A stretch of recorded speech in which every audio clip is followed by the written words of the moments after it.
Loyer excessif, appartements souvent pris d'assaut, dossiers impossibles à monter, le parcours pour trouver un logement est souvent semé d'embûches, sans compter les multiples arnaques immobilières où les escrocs débordent d'imagination pour vous soutirer de l'argent. Qu'est-ce qui vous arrive?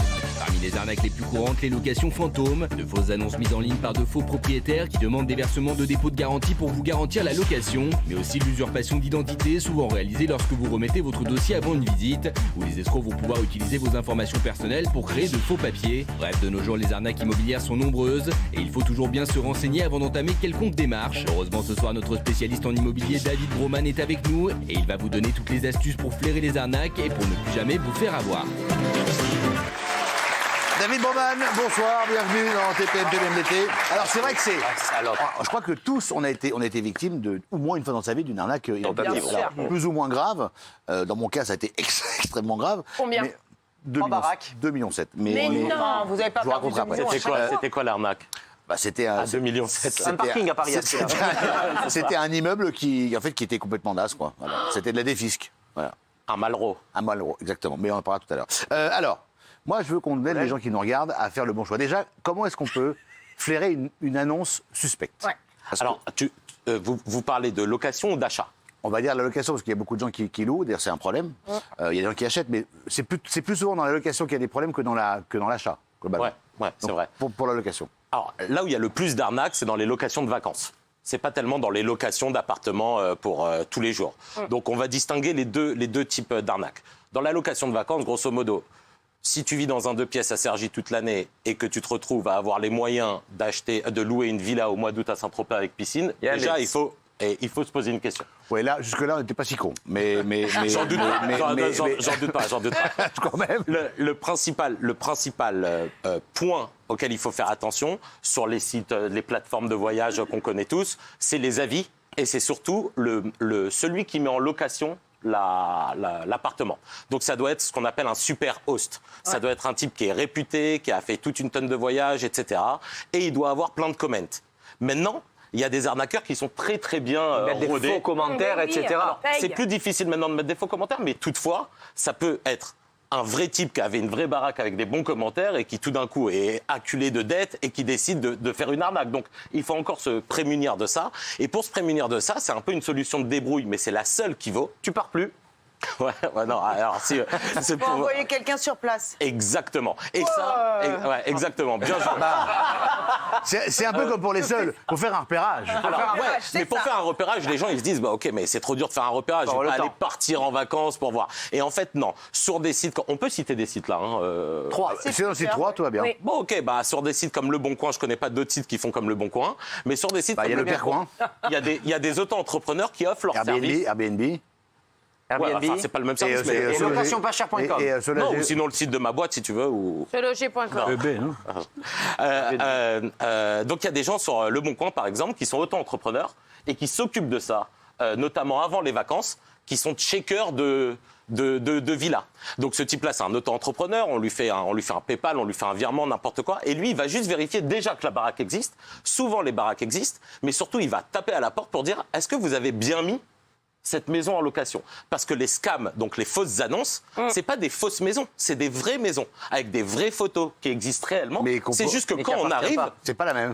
Alors ça, c'est pas la même. Sinon, carrément, le propriétaire dit « Mais je l'ai jamais mis à louer. » Ouais, c'est pas lui. C'est un budget supplémentaire sur les vacances aussi. Franchement, non. Non, c'est 30 balles parce que c'est quelqu'un du coin. En fait, quand il check les vacances, c'est un type qui vit. Ouais, non, c'est rien du tout. David, on va parler des loyers hors de prix. Là, aujourd'hui, c'est un vrai problème. Alors, en gros, c'est des grandes villes. C'est Paris, c'est Marseille. C'est d'autant plus injuste que les loyers hors de prix, ça concerne les gens qui n'ont pas les moyens. C'est souvent des petites surfaces, faut le dire. C'est souvent des 30, 40, 50 mètres carrés. Et puis rechercher 15 mètres carrés, même plus petit. Et en plus, ce qui est tout à fait injuste dans ce truc-là, c'est que ça concerne les gens qui n'ont pas les moyens, qui n'ont pas de bons dossiers. Parce que grosso modo, le type qui est cadre chez Airbus, qui gagne sa vie, lui, il a le bon appart parce qu'il a un dossier génial. Celui qui va avoir un problème, c'est celui qui est auto-entrepreneur, qui par exemple est VTC, je dis ça au hasard, qui n'a pas un super dossier parce qu'une fois les revenus, il fluctue comme ça. Et lui, il a un problème à avoir un appart. Et donc c'est lui qui va être la victime de ce truc-là. Il va devoir payer un appart beaucoup plus cher parce qu'il n'arrive pas à trouver un appart normal. Donc il y a une double injustice en fait. Ouais. Mais il faut savoir que dans la majorité des zones tendues, ce qu'on appelle une zone tendue, c'est une zone où il n'y a pas de logement, en gros, normalement les loyers sont plafonnés. J'allais vous demander, est-ce que les propriétaires peuvent demander n'importe quel tarif? Alors, non, normalement non. Alors normalement non, sauf qu'il y a des petites magouilles. Non, parce que c'est pas des magouilles, parce qu'on peut s'arranger. Grosso modo, quand notre bien a quelque chose de particulier, quand le bien a quelque chose de particulier ou quand on le loue en meublé, vous avez dû tous déjà entendre ce truc-là, alors on a le droit de le louer un petit peu plus cher. Ouais. Et malgré tout, il y a quand même des abus. Parce que la réalité, c'est que le type qui a un appart, qui a fait un investissement locatif et qui a envie de booster un petit peu la renta, il se dit que jamais il va se faire attraper. Et malheureusement, il se fait rarement attraper. En revanche, ce que je dois dire, c'est que vous, en tant que locataire, vous avez les moyens de vérifier si vous êtes au bon loyer. Et si vous n'êtes pas au bon loyer, vous pouvez, avec une simple lettre, le rétablir. Mais ils ne rendent pas l'appart. Oui, mais sauf que, attendez, David, déjà dedans. Si moi je loue demain un appartement, je signe mon bail à un prix, voilà, n'importe quoi, 800 € par mois. Une fois que je suis dedans, je dis, non, et je me suis renseigné. Ouais. En fait, le bon prix, c'est pas 800, c'est 700. Je peux réellement faire un courrier, cher monsieur. Bien sûr, d'autant plus que le bail un bail, c'est pas comme un contrat sous seing privé. C'est-à-dire qu'on fait un bail, mais on n'a pas le droit dans le bail de ne pas respecter la loi. C'est-à-dire que si le loyer est plafonné à 650 balles, c'est pas parce qu'on a fait un bail tous les deux et que j'ai écrit 700 que ça vaut. Donc on peut se plaindre, on peut écrire une lettre au propriétaire en lui disant c'est pas le bon loyer, et normalement on le remet au bon loyer, ou on peut verser le bon loyer. Alors je vous dis pas que le bail va être renouvelé. Oui, c'est ça. Tu peux te faire foutre dehors après, t'es dans la merde. Alors, non mais moi je suis d'accord. Mais je ne dis pas que le bail ne va pas être, va être renouvelé facilement, mais en tout cas, on va payer le bon prix. Ouais. Et c'est où qu'on se renseigne? Quel recours? Bonprix.com. Non. Pour se renseigner sur les loyers, c'est... alors, si c'est à Paris, il y a plafonnement des loyers, c'est le site de la mairie de Paris. Et franchement, pour être tout à fait franc, je ne sais pas pour les autres villes, parce que moi, je suis spécialisé se renseigner auprès de la mairie. C'est assez facile comme info à trouver. C'est pas du tout un truc, secret où il faut être initié. Sur Google, on trouve. David, on parle beaucoup aussi de discrimination quand on cherche un appartement. C'est un problème considérable. On va dire que c'est 1 cas sur 3, quasiment. Là, est-ce qu'il y a des recours? Parce qu'on va voir des images qui avaient été faites pour Cyril, des caméras cachées. C'est horrible. D'ailleurs, tiens, on va la regarder maintenant et on en parle juste après. On va voir ici.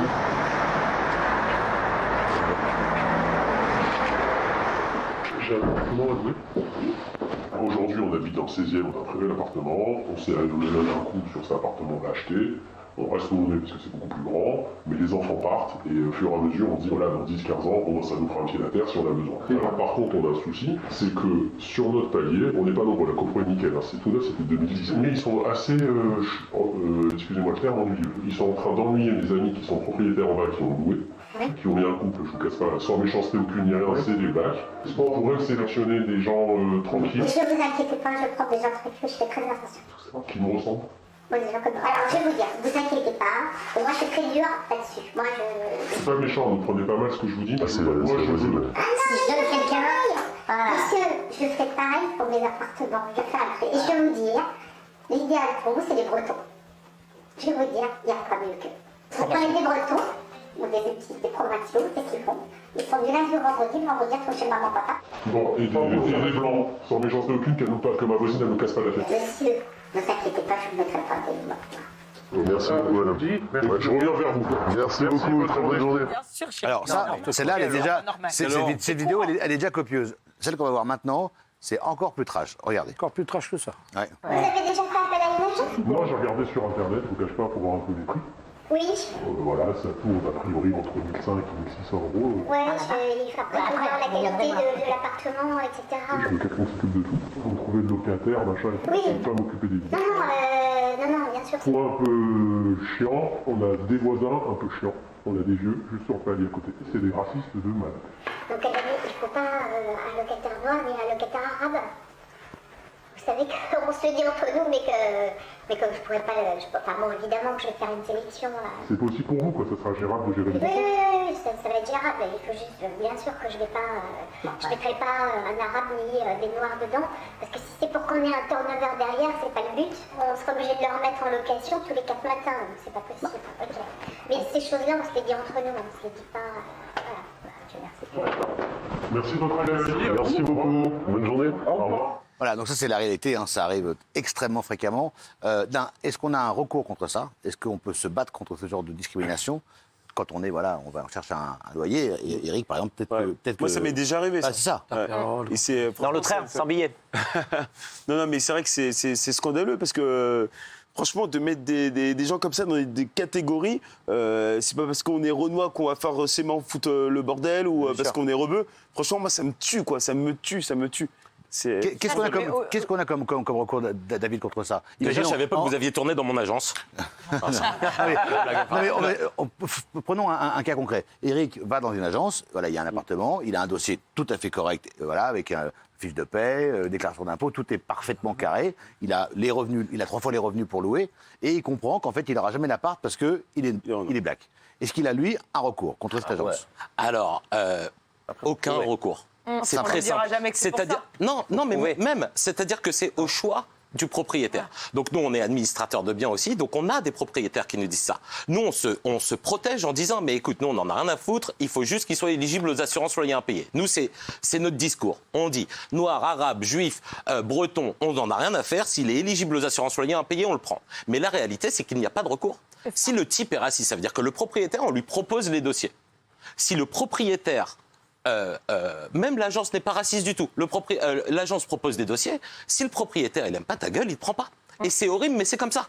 Et alors, si après il y a une preuve avérée de racisme, alors on peut porter plainte pour racisme. Mais je veux dire, il faut le prouver.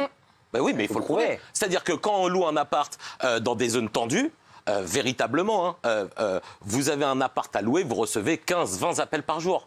Véritablement. Donc c'est presque normal de ne pas avoir l'appart. Et donc, il faut prouver ça, parce qu'on ne le dit pas au locataire. Le locataire, il propose son dossier et on lui envoie un mail en lui disant que son dossier n'a pas été retenu dans le meilleur des cas. Parce que la majorité des cas, il n'y a pas de mail. Alors, j'aimerais qu'on parle 2 secondes d'un traumatisme pour les Français, c'est les déménagements. D'abord, déménagement, il y a tous les prix. C'est-à-dire que ça va de, je dis n'importe quoi, pour un petit cubage de 1000 euros à 10 000 euros. Il y a des devis absolument apocalyptiques. Alors, comment on fait la différence entre quelqu'un qui est sérieux ou pas? Déjà, entre une agence qui propose un service correct et quelqu'un qui va se barrer avec vos meubles. Déménagement.com. Ça m'est arrivé, ça aussi. Hein. Alors, j'ai beaucoup de chance dans la vie. Il a tout vécu. Alors, contrairement à tout ce que j'ai dit avant, cette fois, je vais mettre un petit peu de pincette à ce que je dis parce que c'est pas mon job premier, c'est pas mon travail. C'est-à-dire que moi, les déménagements, c'est pas mon corps de métier. Alors, il s'avère qu'avec mes clients, j'en entends souvent parler et donc je connais un tout petit peu. Il y a que des galères. En réalité, il n'y a que des galères. Ouais, il y a que des galères. Simplement, encore une fois, je mets des guillemets à ce que je dis. Mes clients qui sont satisfaits de passer par des boîtes de déménagement, c'est des gens qui sont passés par des sites nationaux tels que Se Loger, Bien Ici, etc., qui mettent en contact avec des boîtes de déménagement. Et ces boîtes-là, et ça je vous le dis en tant qu'entrepreneur, elles ne peuvent pas se permettre d'avoir des mauvais avis parce qu'elles sont choisies en fonction des avis des gens. C'est-à-dire qu'il faut être référencé sur Ce Loger. Avec le fameux label. Exactement. Il faut avoir 4,75 sur 5 pour être référencé sur Ce Loger. Donc encore une fois, alors là je suis vraiment désolé pour ça parce que je suis pas aussi sûr de moi que je l'étais avant pour les questions d'avant, mais disons que moi quand je déménage, je prends les boîtes qui sont recommandées par les sites nationaux et qui sont encore une fois très bien notées, mais sincèrement, il n'y a que des galères, c'est comme les travaux. Dès qu'on fait appel à des gens, un corps de métier qui ne nécessite pas beaucoup de formation, on a souvent des galères. Alors juste pour qu'on se rende compte, on veut dire 30 mètres cubes, parce que c'est un petit déménagement. Est-ce qu'on a un prix moyen? Est-ce qu'on peut se dire, globalement, on doit payer tant? Moi, j'en sais, franchement... en fait, on ne peut pas répondre parce que ça dépend de la distance. C'est ça. En fait, c'est-à-dire, si on déménage sur le même palier, c'est évidemment... Encore une fois, je ne vous prends pas pour des abrutis, mais c'est pas du tout le même prix. Donc, en fait, c'est pas du tout. Non, mais c'est pas tant le volume. C'est d'une part le volume et la distance. Et l'étage, et l'ascenseur, et tout ça.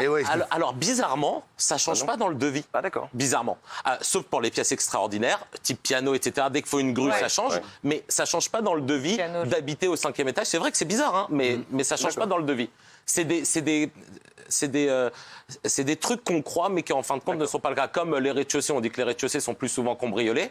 L'assurance vol pour un rez-de-chaussée coûte le même prix que l'assurance d'un deuxième étage. Donc, voilà. Le plus cher, c'est Donc, en gros, soyez vigilants. Merci beaucoup, David. Merci à tous. Merci, les amis. Merci.